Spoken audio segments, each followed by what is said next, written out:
मंगळवार दिनांक 28 जुलै 2024. Dog day afternoon हा सिनेमा बघितला. छान आहे, वेगळंच स्टोरी आहे.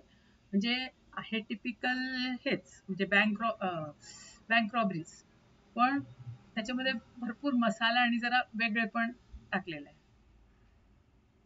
थोडक्यात दोन, म्हणजे ऍक्च्युली आधी 3 जण बँक रॉबरी करण्याच्या उद्देशाने आधी एक जण पुढे जातो, तो बँक मॅनेजरच्या तिथे जाऊन बसतो, त्याच्याशी दुसरा घुसतो, तिसरा घुसतो आणि ते अनाऊन्स करतात की सगळे एका बाजूला व्हा आणि आम्ही हे करतो. जो तिसरा असतो पळपुटा, तो तिथेच सगळ्यांच्या समोर म्हणतो, मी नाही हे करू शकत, मी मारू नाही शकत, मी बाहेर जातो, आणि तो त्यांची ट्विट करतो.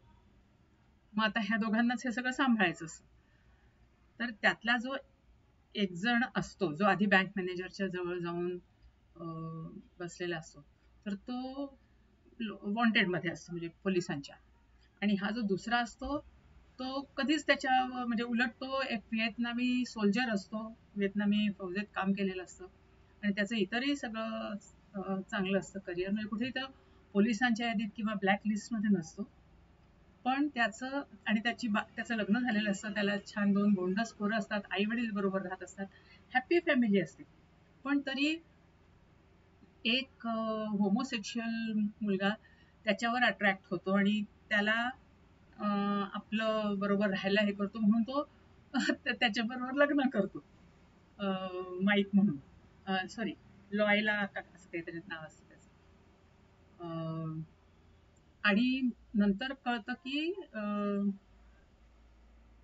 तो म्हणजे मानसिक रुग्ण पण आहे थोडा, आणि त्याच्यामध्ये जे सेक्शुअल ट्रान्झॅक्शन होऊ शकतं, म्हणजे त्याला तो मुलगी होऊ शकतोय, पण त्या ऑपरेशनला भरपूर पैसे लागणार असतात.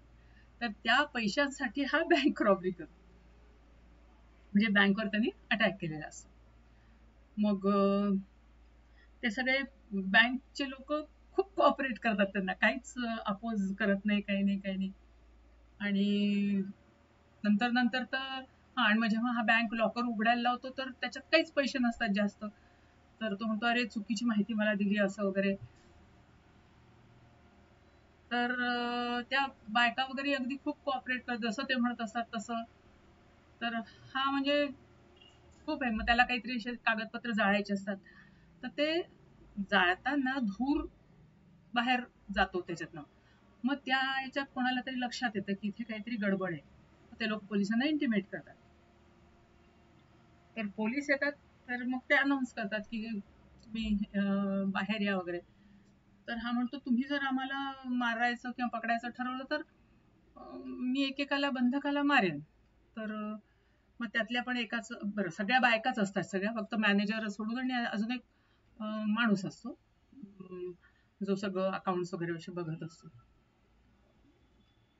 तर त्याला कसं तरी व्हायला लागतं, तर मग त्याला हे लोक बाहेर सोडतात. आता पोलीस म्हणतात की तू ये बाहेर, तुमच्या काय मागण्या आहेत सांग.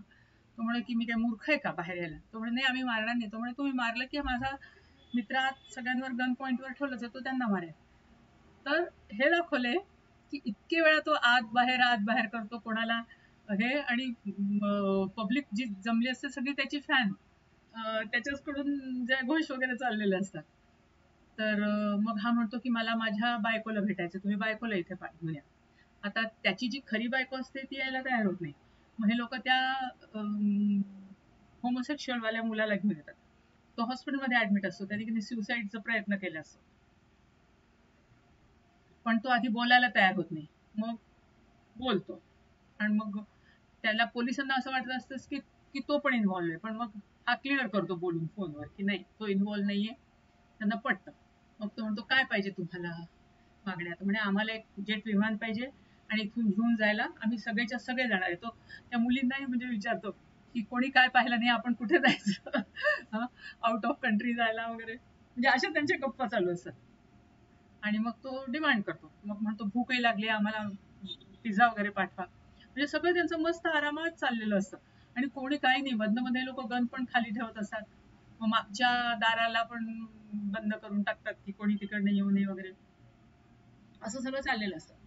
आणि मग रात्र होते आणि अचानक लाईट जातात. मग तेव्हाही कोणीतरी आत शिरायचा प्रयत्न करतात तिकडनं. मग तेव्हा एकदा दोनदा गोळाबारी होते. तर हा तेच म्हणतो, तुम्ही जर हे केलं तर मी एकेकाला मारेन. मग त्यांचं असं ठरतं की आता एक लिमोझिन यांना घ्यायला येईल एअरपोर्टवर न्यायला, तेव्हा एक बंधकाला सोडायचं, जेटमध्ये बसताना अजून एका बंधकाला सोडायचं असं. तर मध्येच मग आता ते लाईट गेल्यामुळे एसी वगैरे सगळं बंद, सफोकेशन व्हायला लागते सगळ्यांना, घाम यायला लागतो, मॅनेजरची तब्येत खराब होते.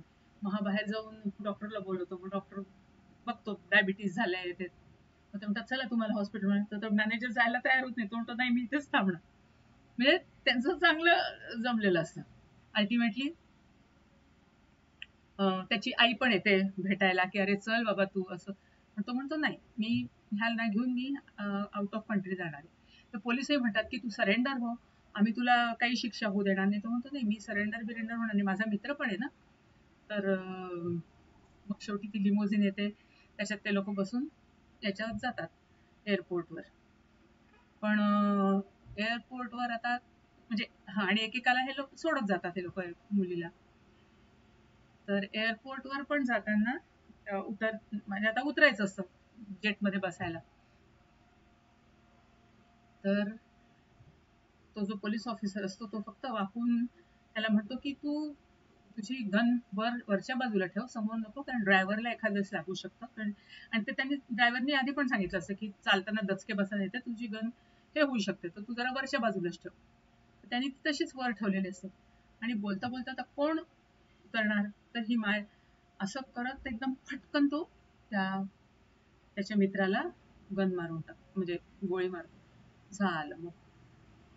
आणि याच्या डोक्यावर ठेवतात गन.